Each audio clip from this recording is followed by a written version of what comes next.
Howdy y'all, Fuzzy Biker here in one of Baxter Cycle's backroom shops in the mighty Minneapolis of Marnie, Iowa.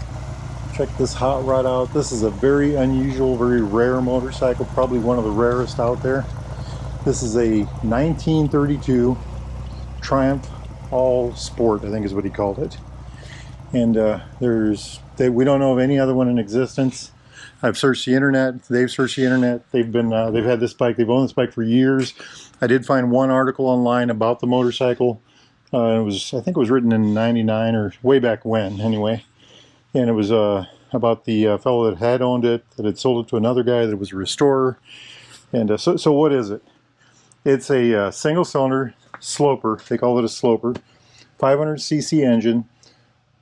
Cam down here, overhead valves, two valves, an exhaust valve, and an intake valve. There's the carburetor right there. It's got two exhaust pipes. That's more of a style thing than it was a practicality. So, you know, if you look at this side, there's a big old pipe there, nice, good-looking motorcycle. And then the same thing over here.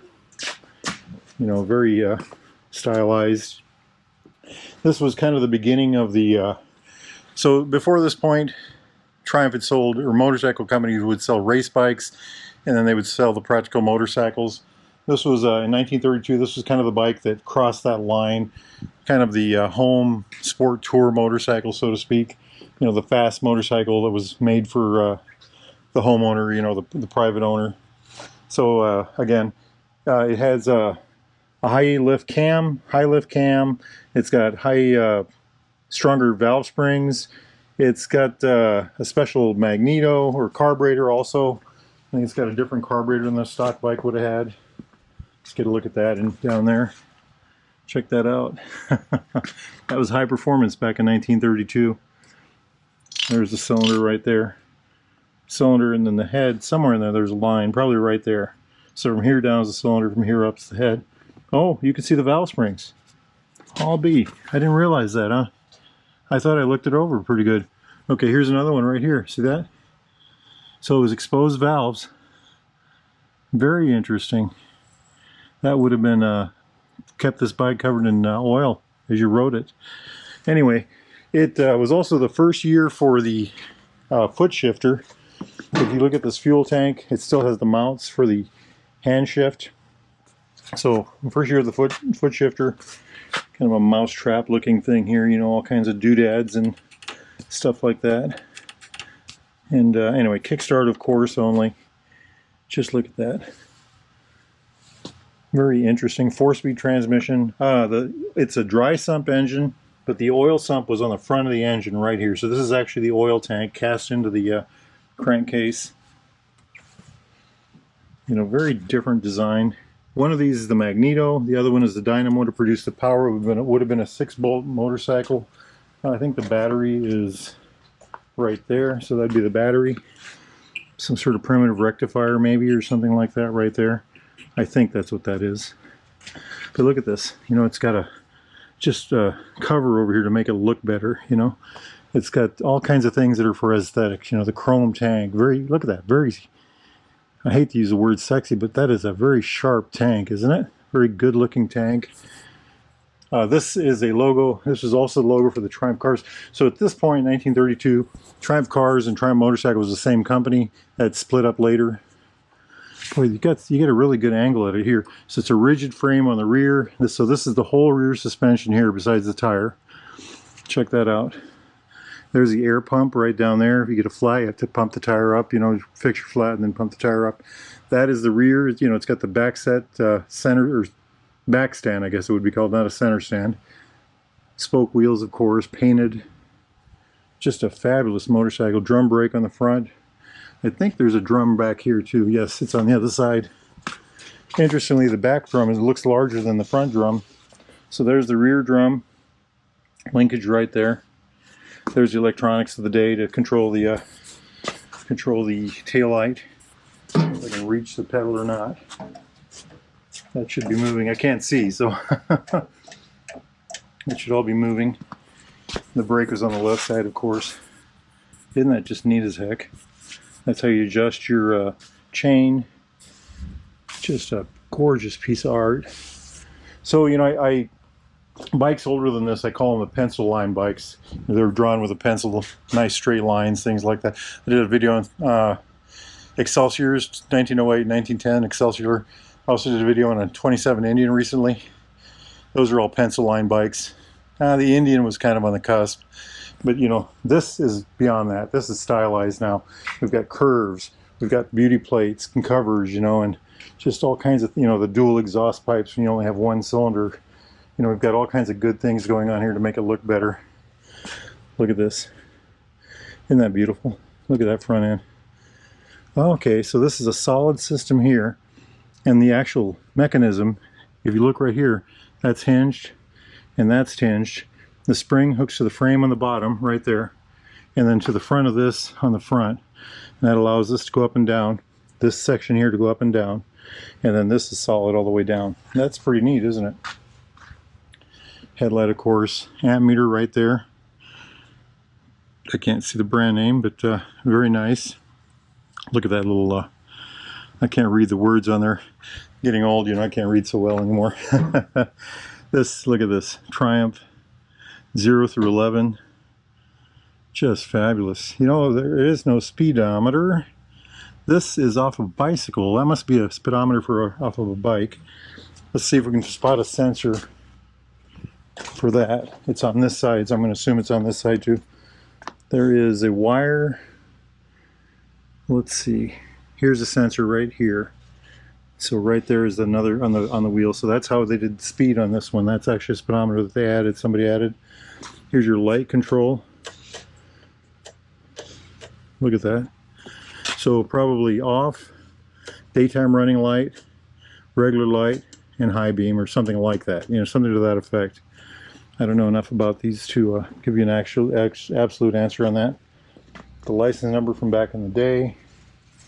Isn't it just gorgeous? Fender goes all the way down to keep you clean. Little skid plate down there. Check that out. Isn't that neat? This is how you check your oil or put your oil in. I don't know how you check it. Just a beautiful thing. So a dry sump means that the sump of where the engine is, where the flywheel is, doesn't have any oil. So there's a pump, an oil pump, probably right here, I'm guessing on that, the lowest point, that would pump the oil into the tank. And either this one or another pump would create pressure that would go to the critical parts of the engine, being the crankshaft, the cams, and the upper, you know, the valves on the top, give it some oil. As far as oil going back down, I'm not sure how that works because, you know, it's an exposed valve train. You know, this is a spring right here. I'm not quite sure how that works. You know, a little velocity stack on the carburetor right there. Just a little tiny carburetor, you know. Just a, this is a really interesting machine. Look at this right here. It says oil. Little cover there. Oil to put in on the back of your dynamo right there. Look again, the magneto right there. This right here, I think that's part of the brake system right here. Let's see if I got that right. No, it's not. That's down here. This must be part of the, you know, I really don't know what that's part of. Let me pull the clutch and see what we can learn. No, it's, clutch is that lever down there. I'm going to push the brake pedal.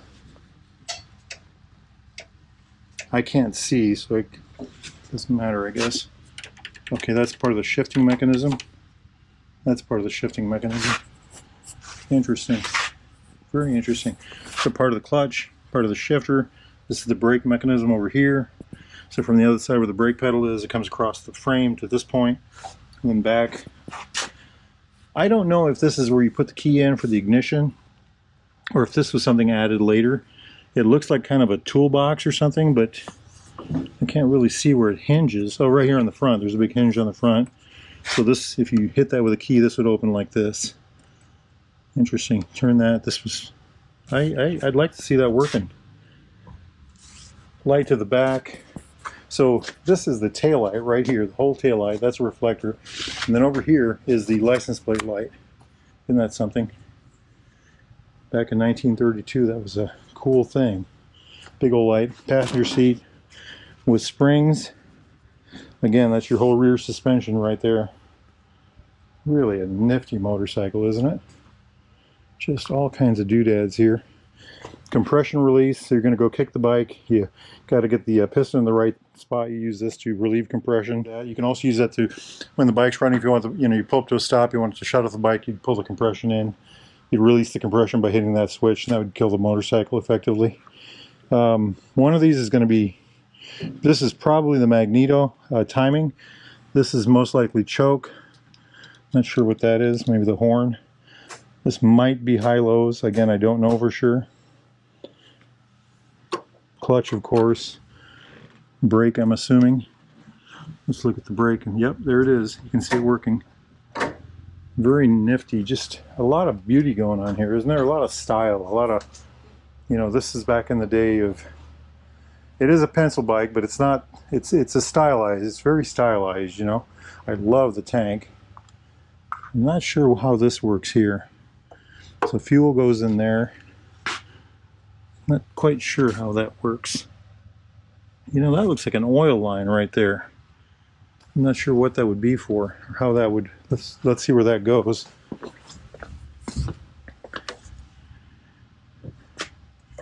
Looks like it might pump oil up for some reason.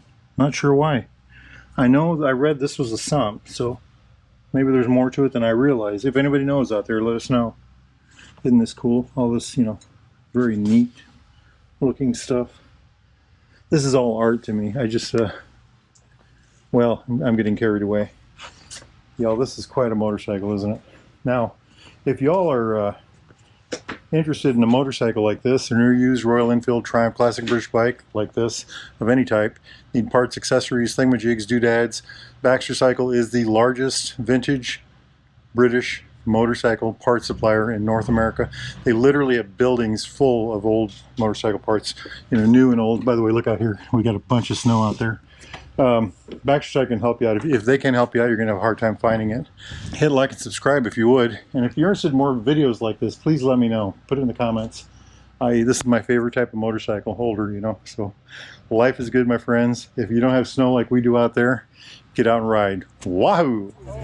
Ready? 1, 2, 3. Wahoo! 3. Wahoo! Wahoo! Wahoo!